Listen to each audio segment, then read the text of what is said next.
warahmatullahi wabarakatuh. Perkenalkan, di sini saya Raito Wahyu Setiawan, mahasiswa jurusan Computer Science dari Binus Online, yang mempresentasikan video based learning berjudul QA Automation with Playwright. Ini coba saya tampilkan dulu ya. Nah, di sini judulnya QA Automation with Playwright. Kemudian saya coba next ya, slide selanjutnya. Kenapa sih kita perlu melakukan automated testing? Di sini kita akan membahas kebutuhan atau challenges of manual testing, yaitu kendala dari pengetesan manual dan kenapa kita membutuhkan automation testing. Di sini ada testing proses dan software testing lifecycle, ada disebut STLC. Manual testing pain point. Yang pertama adalah time consuming dan repetitive testing. Ketika kita melakukan manual testing, testernya perlu melakukan pengetesan test case secara terus-menerus sehingga akan memakan banyak waktu ya, dan test case yang dijalankan biasanya itu akan dijalankan berulang kali sehingga lebih repetitif, sehingga titik jenuh itu akan ada di tester atau di QA-nya biasanya. Nah, proses ini akan menjadi kurang efisien ketika aplikasinya itu bertambah lebih besar dan rilisnya itu tambah banyak.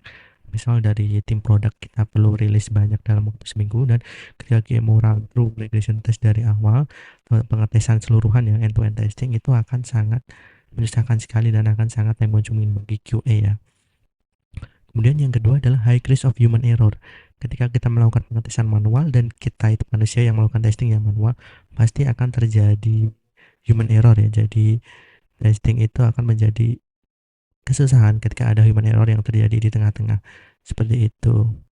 Kemudian salah satu contoh human error itu ketika kita sering melakukan testing, biasanya karena kita udah hafal flow-nya atau kita udah journey-nya, biasanya kita skip salah satu step di test case, sehingga hal itu kadang step tersebut yang di skip itu kadang ada bugnya gitu, jadi akan jadi fatal ketika bug itu tidak ditemukan pada saat pengetesan gitu. Yang kedua adalah limited test coverage, karena kita cuma mengetes satu subset fitur yang ada aja. Misal kita melakukan development fitur login, misalnya fitur register, dan kita cuma memfokuskan di tes itu saja, sedangkan fitur login dan fitur register itu kan berkaitan dengan session biasanya, dan session itu berkaitan dengan aplikasi keseluruhan, dan kita sebagai QA dituntut untuk mengetes secara keseluruhannya, dan covernya itu harus, ketika kita melakukan testing, covernya harus besar gitu agar tidak terjadi bug yang merembet kemana-mana gitu.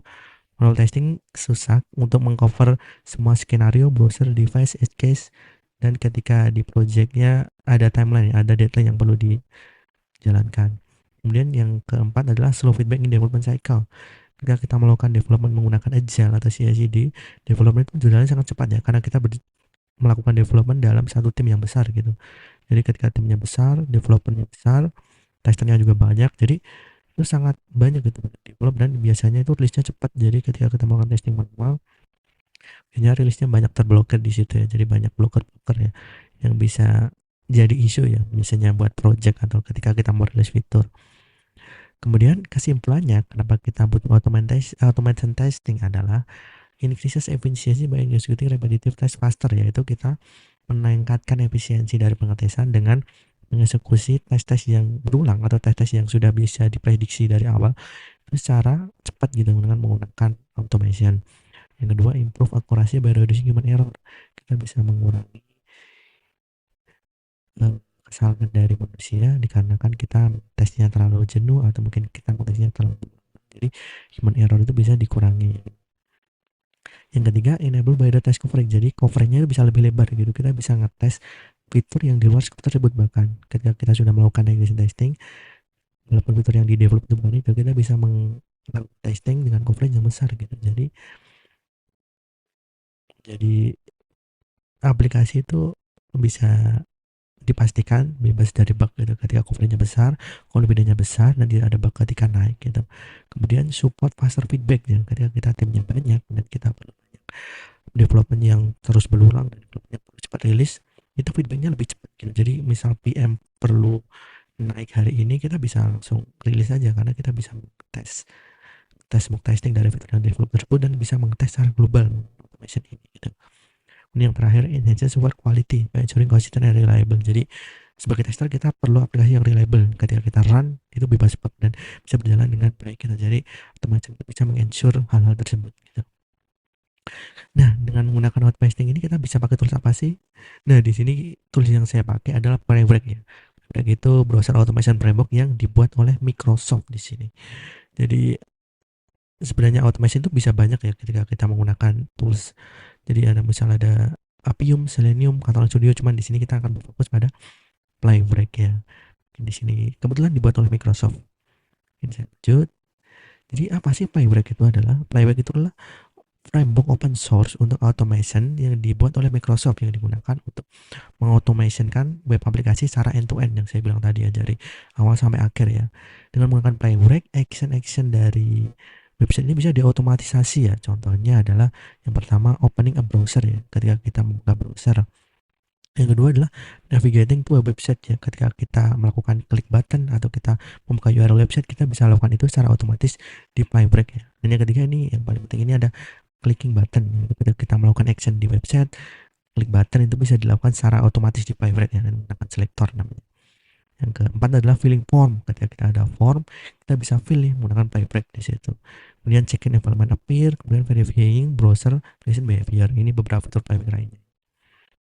Kemudian top fitur yang ada di Playwright ini apa sih? Yang pertama ada multi browser. Jadi dia sudah support beberapa browser major ya. Di sini ada Chromium, Firefox, dan WebKit menggunakan single API. Jadi kita nggak perlu setup banyak lagi, cuman kita perlu definisikan di config-nya. Playwright ini bisa menjalankan automation test di browser tersebut gitu. Yang kedua ada multi language. Jadi di sini support JavaScript, TypeScript, Python, Java, dan Net untuk automation development-nya ya.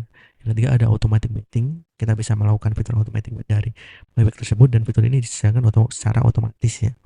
Dan yang keempat adalah parallel test ya. Jadi untuk pengetesan bisa dilakukan secara lebih cepat ya, karena kita bisa mengetes website itu secara paralel ya, dari proses programnya ya, ketika kita punya banyak test case yang dijalankan ya. Seperti itu. Kemudian arsitektur dari Playwright itu gimana sih? Kok dia tadi bisa support beberapa bahasa pemrograman dan beberapa browser. Jadi internalnya tuh kurang lebih kayak gini ya. Jadi teman-teman, yang pertama itu adalah ketika kita ngoding automation, kita bisa pakai beberapa bahasa di sini. Yang pertama ada TypeScript, karena dia bahasa native-nya pakai TypeScript dan dia develop pakai Node.js, jadi dia in process ya, jadi nggak perlu transpiler. Nah, ketika kita ngoding pakai Python, Java, atau Net, ternyata di sini dikompil dan ditranslasikan menggunakan WebSocket ke proses Playwright-nya ya di sini. Di sini nanti ada command translation, auto wait logic, event routing, dan connection management. Ini di server Playwright-nya. Kemudian di sini ada CDP, ini yang berinteraksi dengan browser drivernya namanya CDP. Di sini Chromium disupport secara natif, Firefox dan WebKit ini patches ya. Jadi ini ada beberapa driver yang di patch dari Playwright-nya untuk mengcover beberapa browser yang di luar Chromium. Jadi seperti ini dibagi menjadi 3, client process, server process, dan browser processes. Kemudian struktur Playwright project itu biasanya seperti ini ya teman-teman. Di sini biasanya ada Playwright test ya. Di sini adalah root folder dari project kita. Di sini ada folder test, pages, utils, picture, config, test report, dan di sini ada config Playwright-nya. Di sini ada package JSON-nya. Di sini untuk folder test ini apa sih? Di sini untuk spesifikasi tes kita ya. Misal untuk halaman login kita spesifikasikan tesnya apa, halaman dashboard spesifikasikan tesnya apa. Dan yang kedua halaman pages. Di sini kita bisa mendefinisikan selektornya teman-teman. Selektor ini biasanya digunakan menggunakan page object model. Jadi kita bisa menstruktur selektor berupa ID, expect, atau menggunakan kelas. Kita definisikan menjadi kelas biar lebih terstruktur menggunakan page object model. Yang ketiga ini utility, ini untuk button atau fungsi-fungsi helper. Picture ini biasanya di load ketika dia pre-test case atau post test case. Jadi dia usable di test case tersebut. Kemudian ini config, bisa kita konfigurasi untuk environment test ya. Misal di sini ada staging atau production.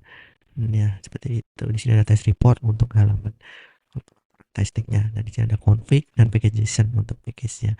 Dan kita untuk ketika kita mau menulis test case-nya, biasanya kita lakukan di folder test ini untuk dieksekusi oleh Playwright-nya. Kemudian ini adalah salah satu contoh simple untuk sintak Playwright yang biasanya dipakai sama developer biasanya. Di sini ada import library terlebih dahulu.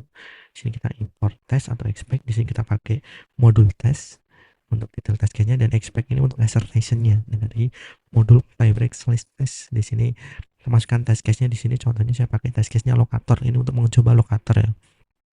Yang pertama ini await, karena kita mengoding menggunakan fungsi asinkronus di JavaScript, kita await dulu untuk fungsinya untuk selesai. Kemudian kita pilih selektornya. Contohnya di sini ada pack selector input new to do dan pack selector to do list.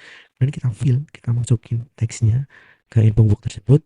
dan terus kita press enter di input box tersebut dan kita ekspektasi nih ketika kita melakukan enter di input box tersebut maka to do listnya harus ada teks learn playback. Nah di sini akan menentukan bahwa teks tersebut pas atau tidak ya teman-teman.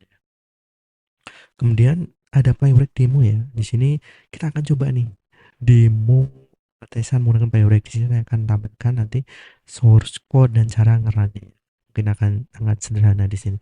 Ini akan kita quick through demonya setelah ini. Oke, teman-teman di sini saya akan demokan contoh pengetesan menggunakan playback ini use case-nya di lapangan seperti apa. Yang pertama ini ada contoh proyek yang sudah saya buat. Di sini ada perhatikan folder test dan playback.config.js. Di sini merupakan test case-nya, di sini merupakan config dari playback-nya. Yang pertama yang harus dilakukan adalah melakukan instalasi dependensi Node.js terlebih dahulu. Contoh saya masuk npm install. Nah ini sudah sukses karena tadi saya sudah melakukan install dari dependensi npm-nya. Dan yang kedua adalah melakukan instalasi dari dependensi playback-nya. Playback install ini akan menginstal driver Chromium, driver Chrome dan yang dibutuhkan di playback ini. Dan di sini coba install, saya akan close dulu. Dan di sini ada contoh test case yang sudah saya buat. Di sini test case-nya sangat sederhana. Dari yang pertama dia wikipedia.org, kemudian dia memasukkan teks secara inputnya menggunakan keyword QA dan dia mengklik enter ya. Langsung kita coba jalankan. Ada yang terakhir di sini ada assertion dari URL. Coba kita jalankan ya. npx playback test ini membuat tes yang akan kelihatan di sini. Nah di sini ini kalau kita menggunakan headless testing maka nggak kelihatan apa itu. Biar lebih kelihatan maka kita bisa pakai test script UI. Ini cara yang kedua ya. Testing yang kedua kita pakai playback test.ui. Contohnya seperti ini. Kita coba buat, kita coba besarkan. Di sini kita bisa coba run di sini. Langsung saja. Di sini ada test case yang kita buat, ada sub testnya, di sini ada test case-nya. Navigate to slash fill QA dan enter.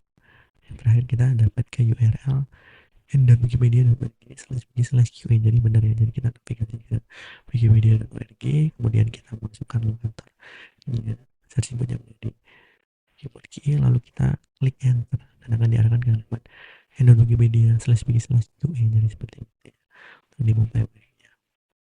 Kemudian kesimpulannya apa sih dari playback ini teman-teman? Yang pertama adalah automation testing itu meningkatkan kecepatan, reliabilitas, dan efisiensi dalam pengetesan software. Jadi ketika kita melakukan testing itu bisa lebih cepat. Itu nilai poin plus agar produk bisa cepat rilis dan bisa cepat dapat ke customer. Jadi kita bisa jual produk secara cepat dan bisnisnya bisa cepat untung ya untuk startup atau dengan produk tersebut. Yang kedua adalah Playback ini tooling yang sangat modern dan ini sudah update sekali dari Microsoft, baik buat teman-teman QA tester ya.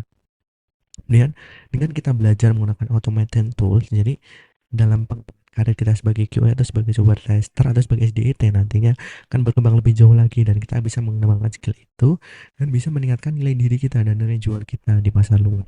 Seperti itu teman. Ini ada beberapa referensi yang saya pakai untuk pembuatan materi TF ini. Ada beberapa dari Microsoft langsung, dari website dokumentasi Playback, kemudian ada dari repository Playbacknya secara langsung. Dan yang ketiga ada dari website browser stack ya, di sini browser stack/automate/playback. Kemudian itu adalah end dari materi ini. Kemudian ya, terima kasih sudah menyaksikan. Mungkin jika ada pertanyaan bisa disampaikan saja. Oke, terima kasih.